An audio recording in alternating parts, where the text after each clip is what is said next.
Hello. History of Israel and फ़िलिस्तीन के part to में आपका स्वागत है। पार्ट वन में हमने इसराइल, फ़िलिस्तीन और यरूशलेम का धार्मिक इतिहास देखा था, ईसा पूर्व का, कि उसमें यहूदी धर्म, इस्लाम धर्म और ईसाई धर्म किस तरह से बने और किस तरह से इसराइल और में जितने भी विवाद चल रहे हैं उसकी शुरुआत कैसे हुई। पार्ट टू में हम देखेंगे कि अभी के समय में, मतलब कि ईसा पूर्व के बाद से यहाँ पे अलग अलग जो शासन हुए और आज के समय क्या हो रहा है इसको हम देखेंगे। आइए शुरू करते हैं।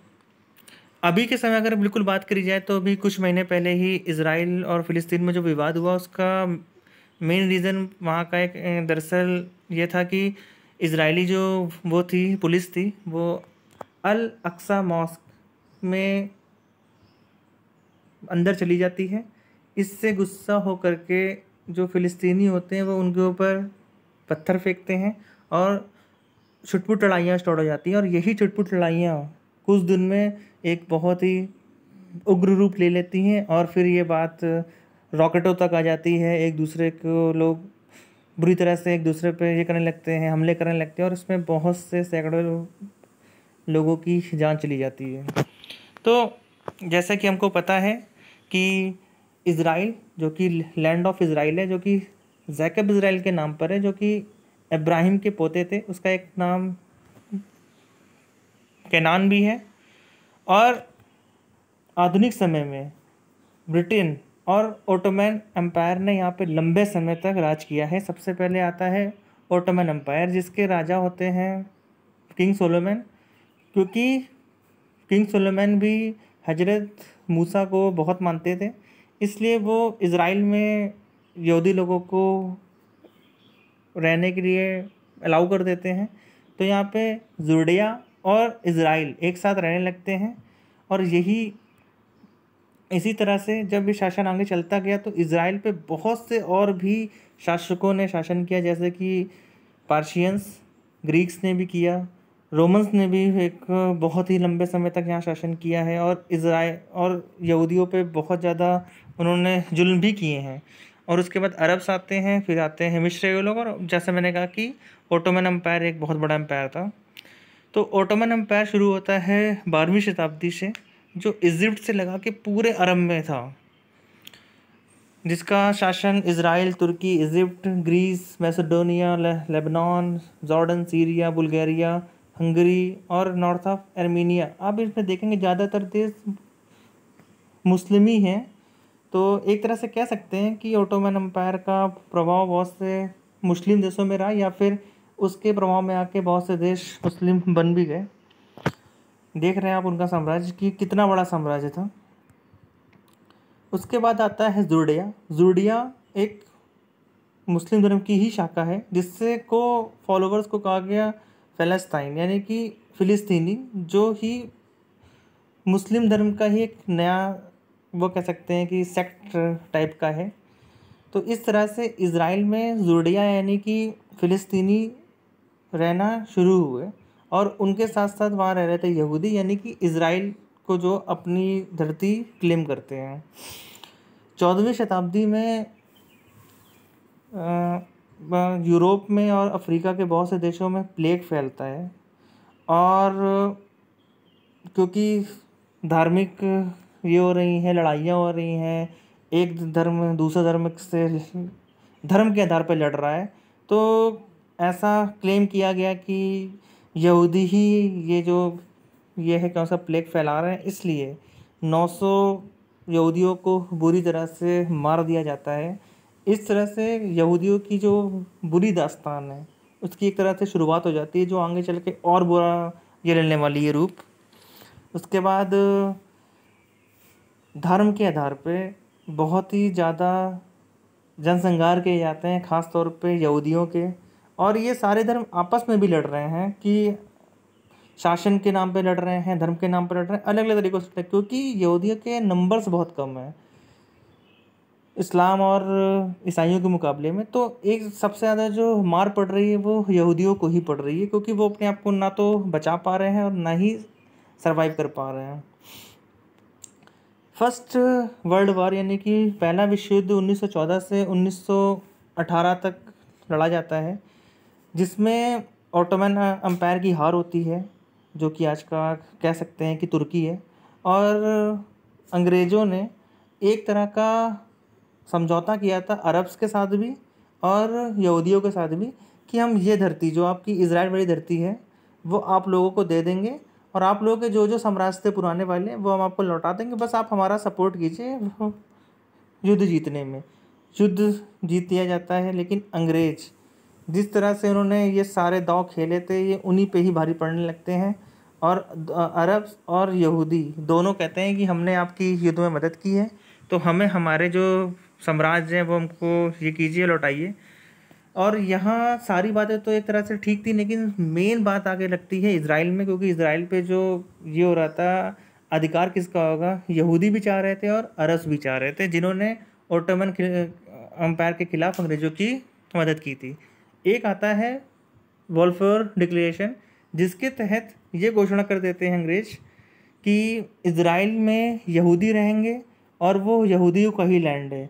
इसके बाद से अरब के जो शासक थे उनका कॉन्फ्लिक्ट स्टार्ट हो जाता है अंग्रेज़ों के साथ भी और यहूदियों के साथ भी, जो कि एक धार्मिक लड़ाई तो थी साथ साथ यहाँ पे साम्राज्य की बात भी आ गई कि हमें अपना साम्राज्य बनाना है या फिर हमें अपना देश बनाना है। उसके बाद जब ये बॉल्फर डिक्लेरेशन आ जाता है और जब यहूदियों को पता चल जाता है कि उनका एक धार्मिक देश है जहाँ पे जाके वो रह सकते हैं, तो इसलिए 1933 से लेकर 1936 तक बहुत ही बड़े नंबर्स में ये यहूदी दुनिया के अलग अलग कोनों से, यूरोप से, अमेरिका से, एशिया से और भी अफ्रीका भी से भी, सब के सब इज़राइल आकर के बसने लगते हैं। जब वो इज़राइल आके बसने लगते हैं तो इज़राइल में जो इस समय रह रहे थे फिलिस्तीनी, उनको चिंता होने लगती है कि भाई अगर इस तरह से लोग आके बसेंगे तो फिर हमारा क्या होगा।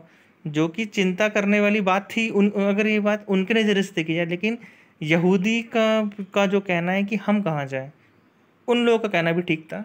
तो देखा जाए तो यहाँ पे अंग्रेज़ों को एक समझदारी का ये देना चाहिए था परिचय, लेकिन उन्होंने इतनी समझदारी का परिचय नहीं दिया, और यही समस्या आने वाले समय में बहुत बड़ी समस्या बनेगी, जो कि हम आने वाली स्लाइडों में देखेंगे।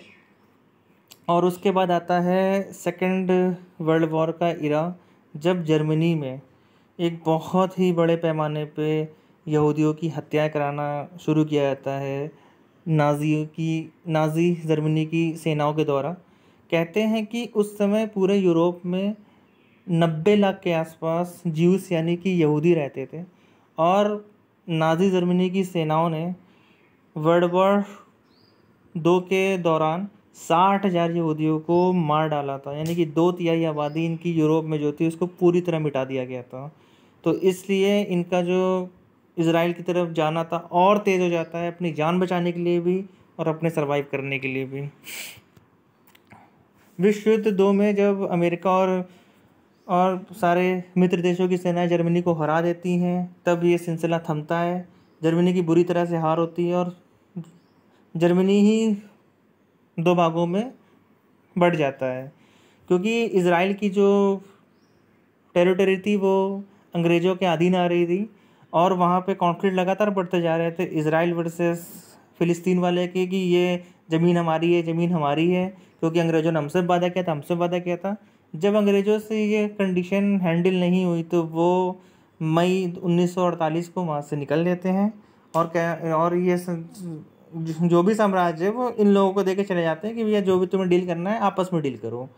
तो इज़राइल का फॉर्मेशन होता है 14 मई से 1948 को, और उसके फॉर्मेशन के थोड़े समय बाद ही अरब के जो देश थे जो कि इज़राइल को में अपना दावा कर रहे थे, जिसमें इजिप्ट, सीरिया और जॉर्डन मेन है, इराक भी है, ये सब मिल करके इज़राइल पे उसी समय हमला कर देते हैं, क्योंकि इनमें कोई आपस में कोई समझौता नहीं था। ये लोग बस एक ईगो की लड़ाई कर रहे थी इनकी, कि हमें अपनी वो दिखानी सुप्रीमेसी। लेकिन इज़राइल के लिए यहाँ पे जो सवाल था सर्वाइवल का था, वो ऑलरेडी बहुत कुछ झेल चुके थे, उन्होंने एक बहुत बड़ा एक बुरा दौर देखा था, तो ये उनके सर्वाइवल का प्रश्न था।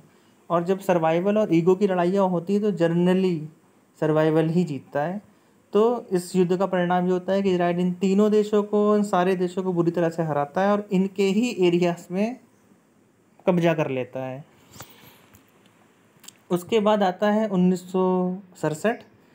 जैसा मैंने बताया कि इसराइल ने 1948 में अरब देशों को हराया था, तो अरब के देश बहुत ही ज़्यादा नाराज़ बैठे थे पहले से, और उनके एरियाओं में भी इसराइल का कब्जा था। तो ये लोग फिर से एक बार दोबारा से हमला करते हैं इसराइल पे, और इसराइल पे हमला करते हैं। लेकिन इस बार का जो युद्ध होता है तो और ही छोटा युद्ध कहते हैं कि 6 दिन चला था, और इसराइल ने यहाँ पे ऐसी बहादुरी का परिचय दिया जिसकी मतलब अभी तक ये दी जाती मिसालें कि इसराइल ने अकेले अपनी दम पे इन सारे अरब कंट्रीज़ को हरा दिया, और इनके जो एरिया में कब्जा तो कर रखा था वो कब्जा और ज़्यादा बढ़ा दिया कि इजिप्ट के हाथ से सिनाई पेनिनसुला पूरा निकल जाता है, सीरिया के हाथ से निकल जाता है गोलन हाइट्स, और जॉर्डन के हाथ से निकल जाता है वेस्ट बैंक। इसी तरह सब कुछ एक तरह से यहूदियों का जो इसराइल है एक तरह से सारा कब्जा कर लेते हैं। अब इसराइल क्यों जीता? क्योंकि उनके पास टेक्नोलॉजी बहुत अच्छी है, वो लोग युद्ध लड़ने में माहिर होते हैं, बहुत से रीज़न है। लेकिन एक बहुत बड़ा रीज़न ये भी है कि इसराइल को बैक सपोर्ट किया था अमेरिका ने और यूरोप के बहुत से देशों ने। तो इतने बड़े बड़े देश जब सपोर्ट कर रहे थे तो एक बहुत बड़ा रीज़न होता है कि हाँ के जीतने के भी चांस होते हैं। लेकिन नो डाउट इसराइल की मैंने अपनी भी बहुत अच्छी टेक्नोलॉजी बनाई। उनका संगठन है जो मोसाद, उसने भी इसको युद्ध में बहुत बड़ी भूमिका निभाई, और इसराइल को योगदान देना बहुत ज़रूरी है इसके लिए, क्योंकि उन्होंने काफ़ी हद तक अपने से भी ये चीज़ मैनेज करके की है। अरब देशों में मेनली थे सीरिया, इजिप्ट और जॉर्डन। इनकी हार का मेनली कारण ये था कि ये लोग अपने ईगो के लिए लड़ रहे थे कि हम जो हार के बैठे हैं, एक होता है ना खिसियाट के लिए। तो इनमें आपस में एकता की थोड़ी कमी भी थी, और ये लोग अपने एरिया के लिए ज़्यादा लड़ रहे थे कि ना कि एक साथ लड़ रहे थे, बस हमला इन्होंने एक साथ किया था बस, तो इसलिए भी लोग आ रहे थे। उसके बाद जब बहुत तरह की लड़ाइयाँ हुई दुनिया में, जब जब बड़े पैमाने पर लड़ाइयाँ होती तो एक अस्थिरता का माहौल आता है।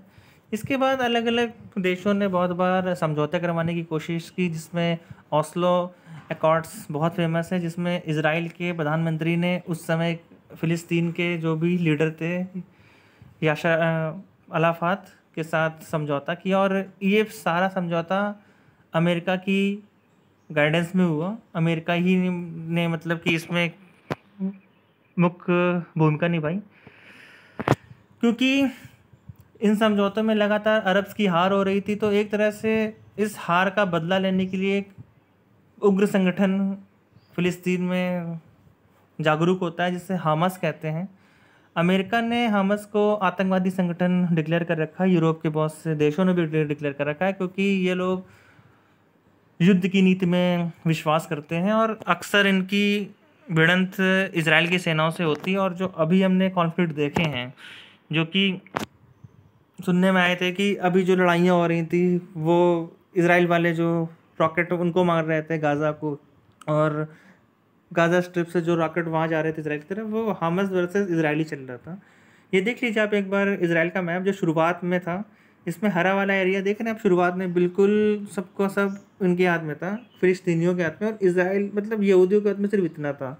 उसके बाद जब यूएन का डिक्लेरेशन होता है तो इसराइल को इतना एरिया दिया जाता है वाइड वाला, और ये रही गाज़ा स्ट्रिप और ये रहा वेस्ट बैंक, ये इनको दिया जाता है। और उसके बाद 1948 और 1967 के और जो भी बाद में युद्ध हुए, उसके बाद ये फ़िलिस्तीन बसता है बस जरा सा, और सारा एरिया इसराइल, जैसे मैंने कहा था इन्होंने और देशों के भी एरिया ये कर लिए थे, कब्जा कर लिए थे, लेकिन बाद में उनको लौटा दिए थे जब अलग अलग तरह के अकॉर्ड साइन हुए थे। लेकिन इसराइल का पूरा एरिया इतना आके बन गया है। अभी का जो समय आया है तो शेख जर्रा में कुछ मुस्लिम परिवार थे जिसको इसराइल के लोग ज़बरदस्ती हटा रहे थे, क्योंकि वहाँ वो यहूदियों को बसाना चाहते थे। और ये है आपकी, ये है मतलब अलक्सा मॉस, और ये रहा शेख जर्रा। तो अभी का जैसे हमने जो लड़ाई हुई थी बिल्कुल रिसेंटली मई वाली, तो उसमें यही था कि शेख जर्रा से में कुछ मुस्लिमों को इसराइल हटा रही थी। इसके लिए चक्कर में ये लोग विरोध करते हैं, इसराइल की पुलिस अलास्का मॉस में घुस जाती है, यहाँ से लड़ाइयाँ होती हैं, छुटपुट लड़ाइयाँ होती हैं पहले, फिर ये बड़े पैमाने पर लगती हैं, रॉकेट चलने लगते हैं, और इस तरह से ये लड़ाई अभी भी चल रही है और अब कुछ शांति समझौता हुआ और अब जाके युद्ध विराम लगा है। तो ये थी इज़राइल की और फ़िलिस्तीन की पूरी कहानी, जिसको जितना शॉर्ट में मैं समझा सकता था मैंने शॉर्ट में समझाया है। सारे मेन पॉइंटों का ध्यान रखा है। आशा करता हूँ कि आप लोगों को ये अच्छा लगा होगा। अगर आपको कोई बात है तो आप हमको बता सकते हैं। आपका बहुत बहुत धन्यवाद, शुक्रिया, थैंक यू।